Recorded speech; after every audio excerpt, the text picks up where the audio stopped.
Gibran Rakabuming Raka yang memang agak lain. Makanya dia ini sekarang jadi rebutan.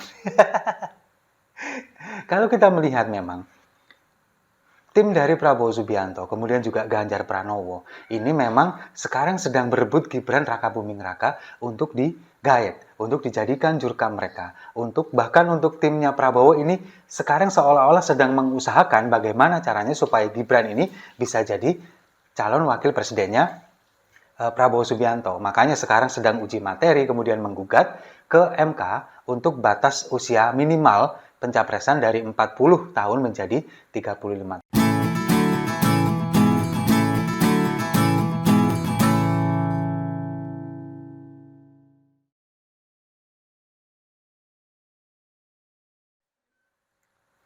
Salam damai untuk Indonesia, berjumpa lagi bersama saya, Papa Dimas.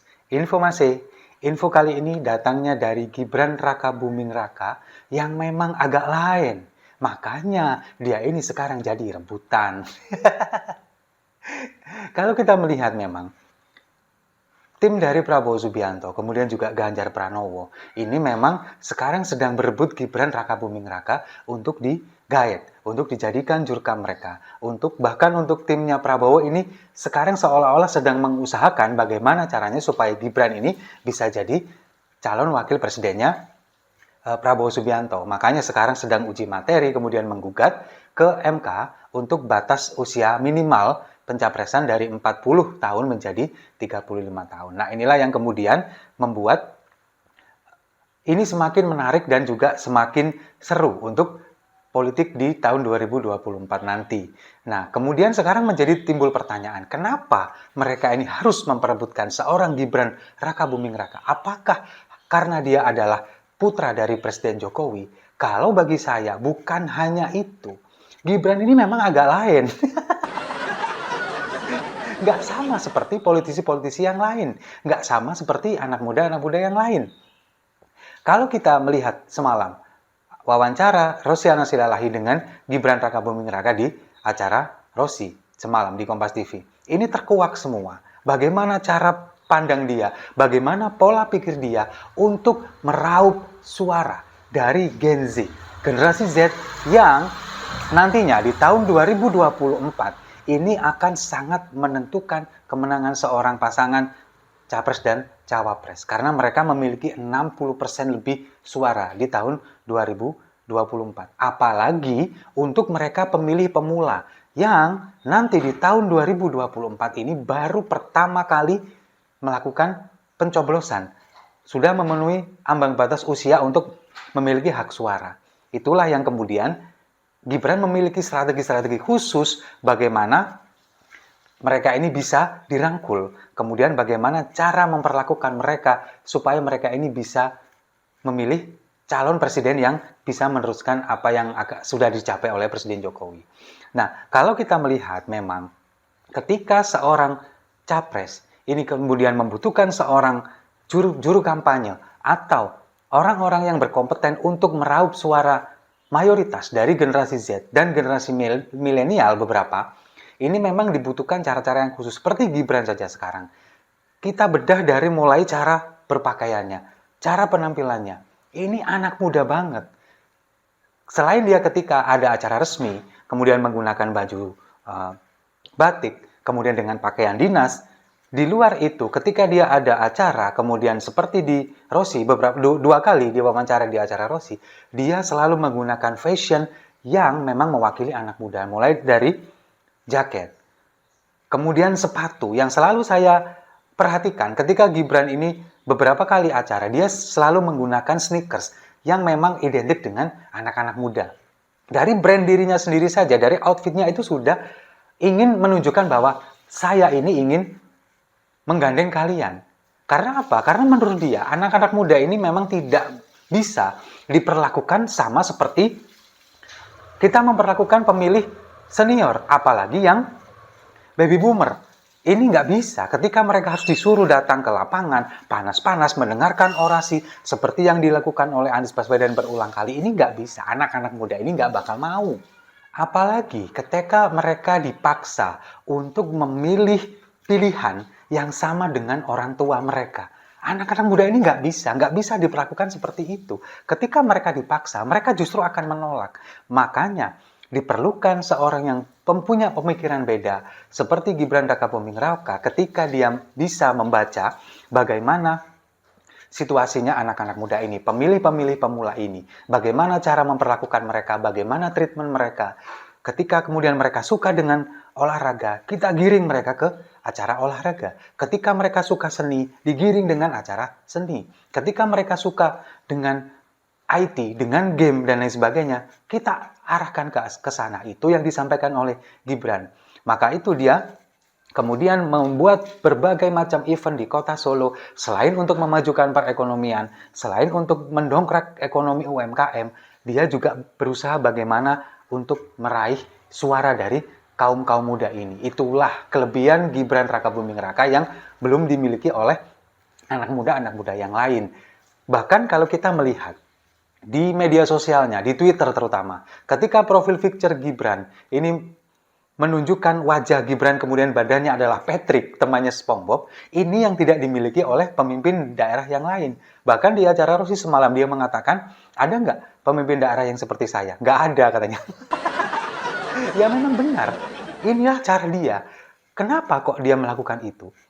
Ini demi untuk meraih suara dari kaum-kaum muda, generasi Z, kemudian generasi Y, generasi milenial, yang saat ini memang tidak bisa dipaksa untuk menentukan pilihan mereka sekarang. Dan itu sudah dilakukan Gibran lebih dari 2 tahun ini, ketika dia menjabat sebagai wali kota Solo. Bahkan sebelum itu, dia juga sudah aktif di media sosial. Ketika dia menggunakan nama Cilipari, cateringnya dulu, itu dia juga sudah mulai aktif. Dan sekarang, gaya-gaya itu tidak pernah dibuang oleh dia. Meskipun dia sudah menjadi seorang pemimpin daerah, menjadi seorang pejabat publik. Gaya-gaya itu tetap dilakukan. Tapi inilah yang kemudian membuat orang banyak simpati, terutama generasi muda yang memang melek IT, yang mereka suka berkomunikasi di media sosial setiap harinya. Itu yang kemudian membuat Gibran Rakabuming Raka ini mempunyai nilai tersendiri sebagai seorang pemimpin daerah. Nah, itulah kemudian yang membuat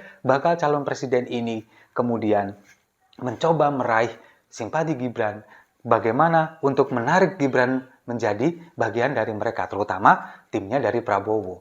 Kalau tim dari Ganjar Pranowo ini mereka sudah merasa aman. Karena apa? Karena Gibran ini adalah bagian dari PDI Perjuangan. Ganjar Pranowo adalah calon presiden yang dicalonkan oleh PDI Perjuangan. Bahkan Gibran menyatakan bahwa meskipun ini belum masa kampanye dan dia belum secara resmi menyatakan bahwa dia adalah jurkam, tapi ketika dia ditugaskan oleh Sekjen Hasto Kristianto, Anda harus mendampingi Pak Ganjar di sana dia akan berangkat. Karena memang dia adalah salah satu bagian dari partai itu. Seperti yang kemarin terjadi di Bogor pada hari Sabtu minggu yang lalu.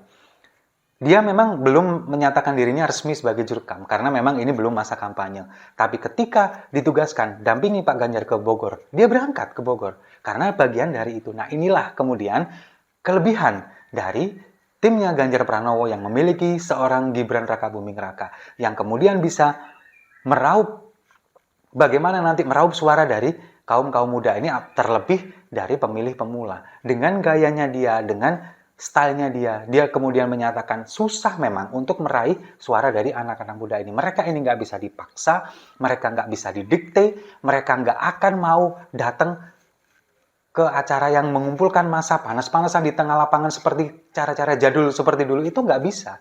Itu yang dilakukan oleh Anies Baswedan beberapa kali yang lalu, kemudian juga dilakukan oleh Prabowo dengan beberapa balihonya memajang foto bersama Presiden Jokowi, kemudian juga beberapa dilakukan oleh Ganjar Pranowo. Meskipun Ganjar Pranowo melakukan itu, tapi kalau kita melihat yang hadir, mereka rata-rata adalah generasi milenial dan juga generasi baby boomer. Tapi ketika generasi Y, generasi Z, mereka nggak akan mau. Itulah yang kemudian Gibran punya pemikiran yang berbeda. Dia sudah tahu bagaimana caranya mentreatment mereka, bagaimana mempengaruhi mereka untuk memilih calon yang akan dipilihnya. Nah, itulah kelebihan yang dimiliki oleh Gibran Rakabuming Raka. Dan itu ya sekarang juga menjadi rebutan oleh dua orang bakal calon presiden ini, Ganjar Pranowo dan Prabowo Subianto. Tapi posisi lebih menguntungkan memang ada di posisi Ganjar Pranowo karena satu partai, kemudian juga kedekatannya lumayan lebih, karena memang dia juga, Gibran mengatakan bahwa saya dekat dengan Pak Prabowo, saya dekat dengan Pak Anies, saya dekat dengan Pak Ganjar, tapi lebih dekat lagi dengan Pak Ganjar. Secara hubungan birokrasi antara gubernur dengan wali kota yang wilayahnya ada di bawahnya, ya wilayahnya, bukan secara jabatan, tapi secara wilayah ada di bawah gubernur, ini memang sangat dekat. Kemudian satu partai. Bahkan kalau kita melihat dari beberapa kali perjumpaan dengan Jan Etes, putra dari Gibran, ini juga sangat dekat dengan Ganjar Pranowo. Meskipun ini di luar konteks ya, tapi kalau dari sisi kekeluargaan, ini natural, terlihat natural bahwa Ganjar memang dekat dengan keluarga Pak Jokowi, nggak seolah-olah dibuat-buat seperti Prabowo Subianto. Itulah yang kemudian nanti membuat Gibran ini memiliki nilai yang cukup tinggi. Apalagi meskipun dia tidak mencalonkan diri menjadi capres ataupun cawapres, tapi ketika di lembaga survei, di bursa capres-cawapres, dia memiliki suara yang cukup signifikan, 7,6%. Masih jauh lebih baik dibandingkan dengan Caimin, dengan Puan Maharani, dengan AHY, bahkan dengan Ridwan Kamil. Masih jauh lebih baik Gibran. Itulah yang menandakan bahwa Gibran ini memang punya daya tarik sendiri, punya nilai tersendiri untuk meraih suara di kaum muda. Sementara di kubu Prabowo Subianto ada anak muda juga, ya belum, ya nggak muda-muda banget sih, ya generasi milenial lah, yang ada diposisikan mereka untuk mengkoordinir relawan, yakni Fauzi Badilla.